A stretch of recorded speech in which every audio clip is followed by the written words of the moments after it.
Still get that jolt the second the lights go out? Still catch yourself speeding up the stairs in the dark like something's about to grab your ankles? Good.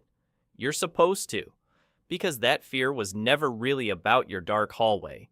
It's a hand-me-down, the same alarm that kept your ancestors alive 2 million years ago. Except back then, the thing that tripped it wasn't in their heads. It was real. It was out there in the dark, and it came from the one place they couldn't see. Your body still runs that ancient program every single night, and what it does in the dark, the shapes it conjures, the certainty that someone is right behind you, that's not your brain failing. That's your brain scaring you on purpose. The only question is why it would rather lie to you than let you relax. Go back far enough, and night wasn't quiet. It was the most dangerous part of the day. Picture one of your ancestors. No house, no door to lock, no light switch, just open ground and the sun going down. And out there somewhere are animals built for this exact moment. Big cats and hyenas with eyes that work in the dark, that hunt when you can't see them coming. You, meanwhile, are close to helpless. Your eyes are made for daylight. Once the sun's gone, you're guessing. You can't tell a bush from a crouching thing waiting behind it. So your brain made a deal a long time ago. The second the light drops, it flips a switch, hard up, ears open, every nerve scanning. It treats the dark itself as a warning, because the people who relaxed in the dark didn't get to become anyone's ancestor.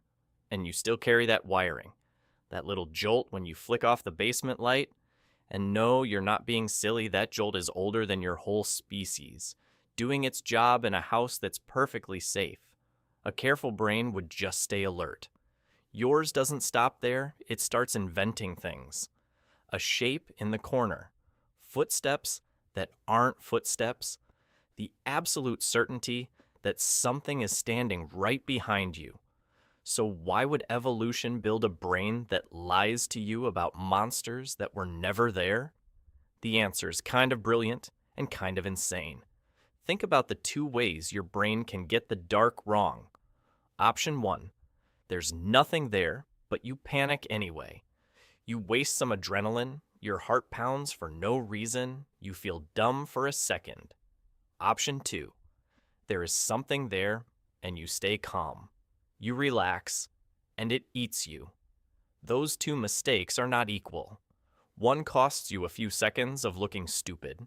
The other costs you everything, your life, and every kid you were ever going to have. So evolution picked a side. It built a brain that would rather be wrong 1,000 times than miss once. A brain that assumes the worst, every time on purpose. That coat on the chair that looked like a man for half a second? Your brain didn't glitch there. It did the one thing that kept your ancestors alive. It screamed, "Person!" first and checked later. Your imagination isn't turning on you in the dark. It's the only move your brain has left when it can't see. Guess danger and guess big. And that same instinct explains the single weirdest thing you do in the dark, something you've done 100 times and never once stopped to question. You're in the basement or the dark hallway late at night. You turn to head back up the stairs, and somewhere on the way up, without deciding to, you speed up. By the last few steps, you're practically running from nothing. Everybody does this. Grown, rational adults sprinting up their own stairs like the floor is lava, then feeling ridiculous the second they reach the top. So why the stairs? And why does it get worse going up? The leading explanation, and I'll be straight with you, this one is more educated guess than hard fact, goes like this. For millions of years, the deadliest attack didn't come from in front of you. It came from below and behind while you were moving, a predator low to the ground, exploding up at your legs and your back as you ran. The one spot you can't see and can't defend. Climbing a staircase in the dark drops your body into that ancient position perfectly. Your soft, blind back is turned to the open space below you, and some old part of you adds it up in a flash, exposed, climbing, blind to what's below, and screams, "Move now!" You're not scared of the stairs. You're scared of what used to wait at the bottom of them. And notice what your body does the instant that fear kicks in. Watch where your eyes go. You look back. You can't help it. Halfway up the stairs, or halfway down the hall, your head whips around to check behind you, even though you absolutely know there's nothing there. Call it paranoia if you want, but it's really a security camera that's been running for 2 million years. Behind you is the blind spot, the angle a predator would actually use. So your brain forces the check again and again because the ancestors who didn't look back are the ones who got caught. And if something really does startle you in the dark, a sudden sound, a movement, watch what happens first. You don't run. You freeze. Dead still for half a second before anything else. That freeze is even older than the running. Motion is what catches a predator's eye, so the first instinct is to turn into a statue and disappear. Only after that does the body decide, stay frozen, or explode and run. 2 ancient programs, firing in order, faster than you can think. All of it, the speeding up, the looking back, the freezing, is a full security system running without asking your permission. So why does one tiny, simple thing shut the whole system off in an instant? You flip a switch, that's it. Same room, same furniture, the exact same shadows that were there a second ago.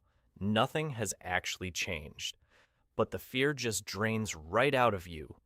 Why should a light be able to do that? Because for hundreds of thousands of years, light meant one thing: fire. And fire was the one thing on Earth that pushed the night predators back. Fire meant a circle of safety in the dark. It meant the things with the good eyes stayed out there, beyond the glow. Your brain still runs on that rule. Light equals fire equals safe. So when you hit that switch, you're really sending a message to a 2 million-year-old alarm system. The fire's back, stand down. That's why a tiny nightlight can calm a terrified kid. The brightness was never the point, the message was. Which raises an obvious question. If this whole system is so ancient, why do little kids feel it the strongest? And why, no matter how old and rational you get, does it never fully leave you alone? Think about who had the most to lose in the dark back then. Not the strong adult with a spear, the child, small, slow, easy, the first thing a night predator goes looking for. So evolution cranked the fear all the way up in kids, because that fear is what kept them close to the fire, close to the adults, alive till morning. That's why a 5-year-old is dead, certain something lives under the bed.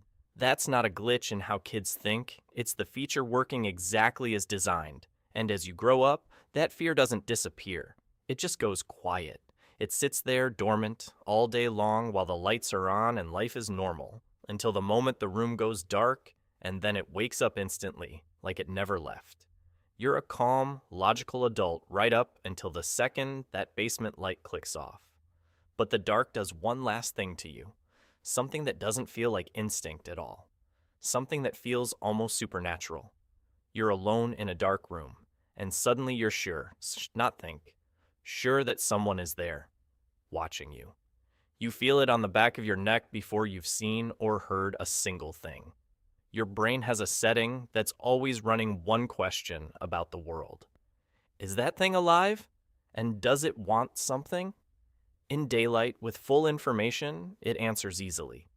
In the dark, with almost nothing to go on, it gets desperate, and it defaults to yes. Yes, something is there. Yes, it's watching. Yes, it wants you. And it's the same lopsided bet as before. Feeling watched costs you a shiver. Missing a real one costs you everything. So your brain would rather invent a watcher out of thin air than risk being right too late. That prickle on your neck in the dark is the oldest alarm you own, firing on zero evidence, just like it's built to. Which leaves one last question, maybe the real one. If all of this is so irrational, so over the top, so obviously wrong almost every time, why didn't evolution just delete it? Why are you still like this? Because the humans who weren't like this are gone. Somewhere back there were calmer ancestors. The ones who didn't flinch in the dark, who walked into the black mouth of the cave without a second thought, who felt something behind them and shrugged it off, who never bothered to look back. And they were right almost every time. The dark was usually empty, the sound was usually nothing, the presence was usually imaginary. They were the rational ones, and they were eaten. Every time they were wrong, it was the last time. They left no children. Their calm, sensible genes ended in the dark.